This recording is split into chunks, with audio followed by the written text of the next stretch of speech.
जब भी कोई आप इंश्योरेंस पॉलिसी खरीदते हैं तो आप हमेशा राइडर के ऑप्शंस देखते हैं। हमेशा आपके दिमाग में क्वेश्चन आता होगा कि कौन कौन से राइडर होते हैं और इनका क्या बेनिफिट्स है। सपोज आपने 20 इयर्स के लिए एक टर्म इंश्योरेंस पॉलिसी ले रखी है 1 करोड़ की, जिसका आप 10,000 ईयरली प्रीमियम पे करते हैं। इन केस 20 इयर्स में कुछ भी मिसहैप होता है या डेथ होती है तो उस केस में आपके नॉमिनी को आपका 1 करोड़ का कवरेज अमाउंट है वो मिल जाएगा। बट व्हाट अबाउट अगर कोई एक्सीडेंटल से डिसेबिलिटी होती है या कोई क्रिटिकल इलनेस अराइज होती है, उस time we are not able to work any more और हमारे फाइनेंशियल इश्यूज भी हो जाते हैं और हम ना तो काम कर पाते हैं और ना ही हमें उसका जो टर्म इंश्योरेंस पॉलिसी ली है उसका कवरेज अमाउंट मिलता है।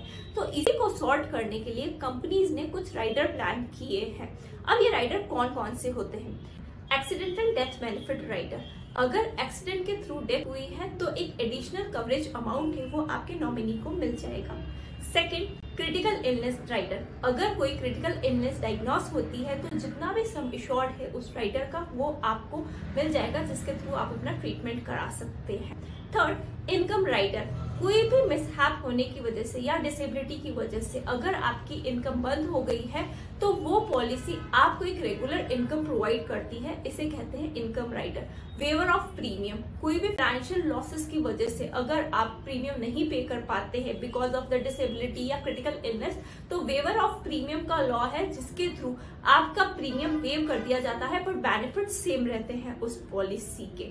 Last but not the least, accidental disability rider. In case accident के थ्रू अगर कोई पार्शियल या परमानेंट डिसेबिलिटी होती है तो एक कवरेज अमाउंट आपको दिया जाता है जिससे आप अपने फाइनेंशियल इश्यूज को सॉल्व कर सके। अब हम बात करते हैं कि ये हमें क्यों लेनी चाहिए राइडर। सपोज अगर क्रिटिकल इलनेस के थ्रू या डिसेबिलिटी के थ्रू आप वर्क नहीं कर पा रहे हैं तो अगर आपको इसको भी रिस्क को भी प्रोटेक्ट करना है तो उसके लिए आपको एक इंश्योरेंस पॉलिसी लेनी पड़ेगी। तो डिफरेंट पॉलिसी लेने से बेटर है आपका जो ऑलरेडी टर्म इंश्योरेंस है उसी में आप ये राइडर ऐड ऑन करा सकते हैं। ये कब करा सकते हैं? जब भी आप इनिशिएट करते हैं, फर्स्ट स्टार्ट करते हैं अपनी पॉलिसी, उसी टाइम आपके पास ऑप्शन होता है कि you can take a benefit of critical illness, disability, waiver of premium and etcetera.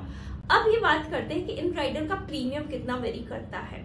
इस राइडर का प्रीमियम ज्यादा नहीं होता है, जो भी आपका इंश्योरेंस अमाउंट है, इंश्योरेंस प्रीमियम अमाउंट है, उसी में कुछ पार्ट एड ऑन हो जाता है according to your age and according to the rider जो आपने ऑप्ट किया है, और वही रेगुलरिटी से जो प्रीमियम आप पे करते हैं उसी के साथ आप ये राइडर पे कर सकते हैं।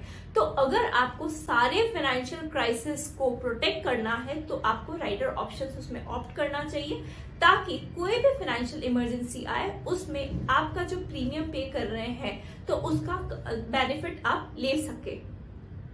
अगर आपको हमारा वीडियो पसंद आया है तो प्लीज इसको शेयर करिए और हमारे चैनल को सब्सक्राइब करिए। Thank you.